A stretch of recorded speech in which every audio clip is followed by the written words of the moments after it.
जो हायड्रोपोनिक चारा बनवतो त्याच्यामध्ये म्हणजे हायड्रोपोनिकचा चारा कुठल्या स्टेजमध्ये ह्या मेंढरांना घातला पाहिजे, त्याच्यामध्ये काय काय प्रॉब्लेम येतो तोही मी सांगतो. हायड्रोपोनिकमध्ये पहिल्यांदा जर पाण्याचं जर टेम्परेचर नाही समजलं तुम्हाला तर त्याच्यामध्ये बुरशी लागते. दुसरा नंबर म्हणजे त्याच्यामध्ये आळ्या होतात आणि तिसरी गोष्ट म्हणजे त्याला उंदीर येतो आहे. आता आम्ही हायड्रोपोनिक आता बंद केलं आहे 2-3 दिवस झालं, कारण ते उंदीर आणि घूस एवढी त्रास द्यायला लागली त्याला. तर त्याला आपल्याकडे जे कोकणामध्ये बघा नारळाच्या झाडाला असं मधी पत्रा लावलेला असतो, त्या पत्र्या टाईपमध्ये असलं पाहिजे, त्याच्याशिवाय म्हणजे ते चालणार नाही. अशा पद्धतीनं करावं लागणार आहे. तर हायड्रोपोनिकचं ते एक तसे आहे. आणि हायड्रोपोनिकचा चारा वर नाही आला पाहिजे, जो काय आपल्या मेंढ्यांना घालायचं आहे त्याच्या मुळ्या आणि त्यांना छोटे छोटे कोंब आले पाहिजेत. तर तो आपल्यासाठी तो सक्सेसफुल आहे. बाकी आपल्यासाठी मग तो काही कामाचा नाही, कारण त्या चाऱ्यामध्ये तुम्ही म्हणाल की आम्ही चारा घालू तर तो चारा काहीच कामाचा नसतो. आणि तो चाराही कसला म्हणजे बिना प्रकाशाचा बिना मातीचा असल्यामुळं त्या गोष्टीच्या एवढा कामाला येत नाही. पण जो काही त्याला बारीक बारीक कोंब येतात आणि मुळ्या फुटतात त्या सर्वात उत्तम असतात. आणि लहान पिल्लांची केस कापणे अत्यंत गरजेचं आहे. माझ्याकडच्या पिल्लांचा जो रिझल्ट आला किंवा जी माझ्याकडची पिल्लं क्वालिटी सुधारली त्याच्यावरनं मी तुम्हाला सांगतो, लहान पिल्लांची केस तुम्हाला जेवढ्या शक्य होईल तेवढ्या दीड महिन्याच्या नंतर कधीही कापा तुम्ही, काहीही प्रॉब्लेम येत नाही. उलटी त्यांची क्वालिटी चांगली होते. आता आज बघू शकता इकडे दोघांचे कापलेत, ते काय पद्धतीतनं उड्या मारतायत दोघेच्या दोघे. तर अशा पद्धतीतनं ती पिल्लांची म्हणजे चांगली पिल्लांची क्वालिटी होते. केस जास्त ठेवूच नका प्राण्यांना, मी तर वैयक्तिक म्हणेन. आता तुम्ही म्हणाल की केस ह्या बारक्या प्राण्यांची कापायची कशी, तर बघा कापायची कशी मी तर तुम्हाला दाखवलेलंच आहे किंवा मशीन तर दाखवलेलीच आहे. आज स्वप्नील साहेबांनी सुद्धा त्या मशीनीनं केस कापलेले आहेत. त्यांचा पण अनुभव आहे. 1-2 दिवसात तेही व्हिडिओ मला पाठवतील की काय म्हणजे कशा पद्धतीनं होतं. तर त्या पद्धतीनं जर केस कापली तर लहान पिल्लांची 1 नंबर. आमचा गोमू बघू शकता, आता गोमू आमचा 4 महिना होऊन गेलेत आणि एवढी सुपर क्वालिटी गोमूची आमच्या. तर तुम्ही काय बेहिसाब म्हणजे गोमू आत्ता त्याच्या आईसारखी दिसायला लागले, पण अजून आपल्याला त्यांना क्रॉस नाही करायचं. हे बघू शकता आमचं नर्मदा. केस कापल्यानंतर जी पिल्लांची फरक पडला, आपलातून फरक झालेला आहे, त्याच्यामुळे केस कापणं खूप गरजेचं आहे. नाही म्हणलं तरी 1.5 महिन्याच्या नंतर जर कापली किंवा 1.5 ते 2 महिन्यानंतर तर खरंच फायदा यायला. आणि तुम्ही शिवाभावचं तर काय आमच्या विचारू नका, तो काय तुम्ही म्हणजे आउट ऑफ कंट्रोल आहे सध्याच्या परिस्थितीत ते. त्याच्यामुळं जेवढं शक्य होईल, आता त्या 2 एक कॅप्सूलचं आणि एक पिस्तूलचे पण केस कापलेत. आता तुम्ही म्हणाल कॅप्सूल पिस्तूल काय आहे, तर आपल्याकडे जे 2 मेल आहेत त्याचं एकाचं नाव कॅप्सूल आहे आणि एकाचं पिस्तूल आहे. आज त्यांचीही केस कापलेत, आज तेही उड्या मारायला लागलेत. बघू शकताय आमच्या बंटू शेटला बांधून ठेवलं आहे. तुम्ही म्हणाल काय एवढं गरीब पिल्लं आहे बांधून ठेवलं, तर हे गरीब नाही, लय त्रास देते, लय म्हणजे अति त्रास देते, पिल्लांना त्रास देते, माद्यांना त्रास देते, म्हणून ह्या कॅबलनं बांधून ठेवला आहे. विचार करा, ह्यो आता 3ऱ्या पिल्लातला म्हणजे 3-3.25 महिन्याचा आहे आणि तो असा करतो आहे. शिवाचा तर आउट ऑफ कंट्रोल आहे, पण शिवा कसं आहे बाकीच्या पिल्लांना त्रास देत नाही, पण ह्यो काय होतं आहे ह्याचं काय माहीत नाही, बाकीच्या पिल्लांबरोबर भांडण करते. आणि त्याच्यामुळे आज आम्ही त्याला बंटू शेटला बांधला आहे. बंटू शेट एकदम नाराज आहेत. मगाचपासून म्हणजे एक अर्धा पाऊण तास झालं स्टॅच्यू बनवून उभे राहिलेत, जसे की मी काही करत नाही, तुम्ही मला सोडा, आणि सोडलं की ते आउट ऑफ कंट्रोल होते, त्याच्यामुळे त्याला बांधलं आहे. पण केस कापल्याच्या नंतर जो काय रिझल्ट येतो, खरोखर लोक म्हणतात ना 6 महिने केस कापू नका, मी तर म्हणतो तुमच्याकडे वातावरण चांगलं असेल ना 1.5 महिन्यातच केस कापून टाका. 1.5 महिन्यानंतर केस कापलीत की हे एकदम असं सुपरमध्ये राहते. त्याच्यामुळं मेंढीपालन करताना बारीक बारीक गोष्टी लक्षात ठेवा, अजिबात काय होणार नाही. मोठ्या गोष्टी आपोआप होतात, बारीक गोष्टींकडे लक्ष ठेवायचं. 1.5 महिन्यात आम्ही केस कापली होती, खूप साऱ्या लोकांनी आमचं बघून कापलेले आहेत, त्यांनाही त्याचा रिझल्ट आलेला आहे. त्या पद्धतीनं तुम्ही कापा, अजिबात काय त्रास होणार नाही. आणि ह्याला अहिल्यानगरमध्ये एका आपले मित्र आहेत त्यांनी मागितला आहे बंटू शेटला, तर आता त्यांना पण कळेल की तिकडे नेल्यानंतर काय असतं. तर अशा पद्धतीनं हे नारी सुवर्ण आहे. तुम्ही फक्त थोडीफार काळजी घ्या, थोडंफार खुराक करा आणि चांगल्या प्रकारचा चारा करा, तुमचं मेंढीपालन फेल होणारच नाही.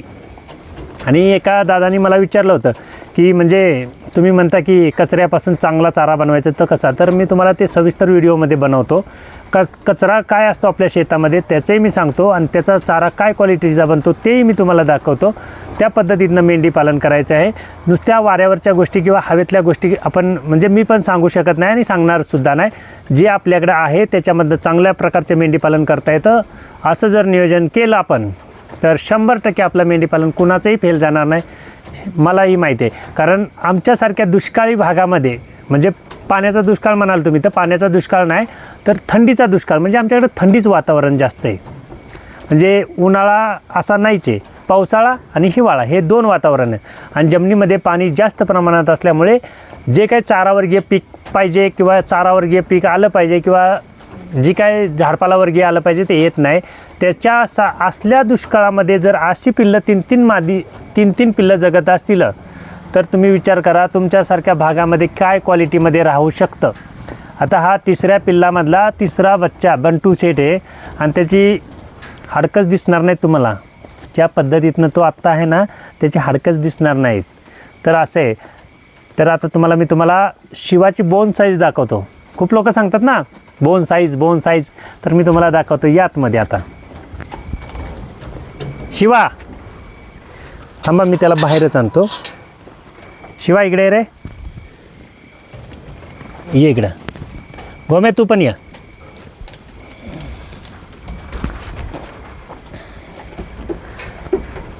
तर आता बघू शकता आपले 2 खिलाडी आलेत. आता कोणाचं शिवाचं दाखवू पहिल्यांदा, कारण शिवा पुढं उभा आहे. तर आता शिवाचं बघू शकता. शिवा आहे 3.5 महिन्याचं पिल्लं आहे. बोन साईज बघा. हे दाखव रे शिवा तुझी ॲक्टिव्हिटी दाखव म्हणा. कोणाची हिंमत आहे का, आहे का कोण असा म्हणावं जिगरा. तर हे बोन साईज बघू शकता. ही जी बोन साईज बोलतात ना आफ्रिकन बोरमध्ये असती अशा पद्धतीनं ह्याला बोन साईज आले. आणि हो म्हणजे आता ज्यांनी नेला आहे नवले ब्रिजला तर नेणार आहेत, आले तर नाहीत बोललेत. नाही नेला तरी काय हरकत नाही, नाही नेला तर आपण घरी ठेवू किंवा कोण जर नेणार असेल त्यांना देऊ. पण हे जे आहे ना हे पुढची जी साईज ही क्वालिटी जेव्हा होती तुमची प्राण्यांची तेव्हा तुमचे प्राणी 1 नंबर होतातच. आता हा नर आहे म्हणून ठीक आहे. आता तुम्हाला फिमेलचं दाखवतो. तर बघू शकता 4.5 महिन्याची गोमती. शिवा थांबरे साईडला हो जरा. तर ही 4.5 महिन्याची आहे. आणि आता जी काय तुम्हाला साईज बघायची आहे, हाईट बघायची आहे, लेंथ बघायची आहे, 1 नंबर क्वालिटीमध्ये राहते. 1 नंबर क्वालिटीमध्ये म्हणजे सेकंड बॅच माझी क्वालिटीतली. मी सांगतो ना की जसं जसं तुम्ही मेंढीपालन कराल, जसा जसा अनुभव कराल अशा पद्धतीतनं तुमचं मेंढीपालन होईल. आणि बघू शकताय काय पद्धतीतनं मादी आहे. ह्याचा नर पारनेरला हिचा भाऊ आणि ही मादी आहे. आणि शिवा तर काय आउट ऑफच आहे, त्याचा काय विषय नाही. पण मादीची सुद्धा अशी तब्येत होती, जुळ्यामधल्या मादीची तब्येतसुद्धा अशी होती. त्यामुळं फक्त मेंढीपालनात बारीक लक्ष ठेवायचं आहे आणि त्या पद्धतीनं मेंढीपालन करा. कधी पण कुणाला जर बघायचं असेल आमच्याकडे येऊन ही पिल्लं किंवा ह्या माद्या केव्हाही या, आरामशीर म्हणजे केव्हाही येऊ शकता. फक्त आदल्या दिवशी फोन करायचा की आम्ही उद्या येणार आहे. आणि मी चॅलेंज सांगतो, एकही पिल्लू तुम्ही रिजेक्ट करू शकत नाही. पाहिल्यानंतर तुम्ही म्हणाले 1 तरी द्या, म्हणून आम्ही कुणाला बोलवत नाही.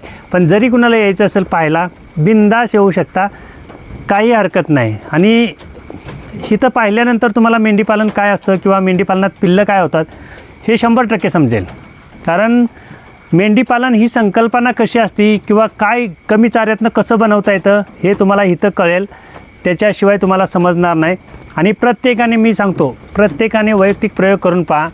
100% मेंढीपालन चांगलं आहे. एखाद्या शेळी पालकापेक्षा कमी खर्चामध्ये कमी तापामध्ये तुमचं मेंढीपालन होईल. पालनामध्ये केस कापल्यानंतर पिल्लांचा रिझल्ट 1 नंबर येतो, मी स्वतःहून सांगतो. पण मेंढीपालनामध्ये ह्याला हँडल करायला लेडीजचं काम नाही आहे. कुठल्याही म्हणजे तुम्ही कुठेही असाल आणि ह्याला जर कंट्रोल करायचं असेल तर म्हणजे लेडीजच्या हातामध्ये देऊ नका, कारण तो त्यांना ऐकणार नाही. कारण आत्ता हा ज्या पद्धतीनं सोडल्यानंतर करतोय त्या पद्धतीतनं मी तुम्हाला सांगतो की हा लेडीजला किंवा लहान मुलाला किंवा लहान बाळाला ऐकणार नाही. ह्याची एक तुम्ही काळजी घेतली पाहिजे मेंढीपालनात, कारण हा ऐकतच नाही. म्हणजे आत्ता जरी ह्याला सोडलं, आम्ही सोडला होता 2-3 मिनटं, पण खूप ॲग्रेसिव्ह, खूप रागीट. आणि जर काय तुम्हाला असले बारके मेल सांभाळायचे असतील, म्हणजे नारीस्वर्णचे छोटे छोटे, तर तुम्हाला सेपरेट केज ठेवा. कारण काय होतं आहे की हे त्या पद्धतीनं म्हणजे एवढं बेकार काम करतं आहे. तर कसं होतं आहे, जी कोण नवीन येतं त्यांना ह्याचा अंदाज नसतो. काही लोक म्हणतात की हे मारत नाही, पण आम्ही सांगतो 100% हे मारतं म्हणजे असं मारतं की तुम्ही विचारच करू शकत नाही.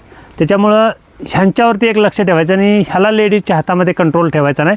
तर हा जो कोणी आपण माझ्यासारखा एखादा फार्मर असेल त्याने ह्याच्यावरती कंट्रोल ठेवायचा, कारण हा बिना कंट्रोली म्हणजे आउट ऑफ कंट्रोलमध्ये राहतं. अशा पद्धतीतलं हे आहे.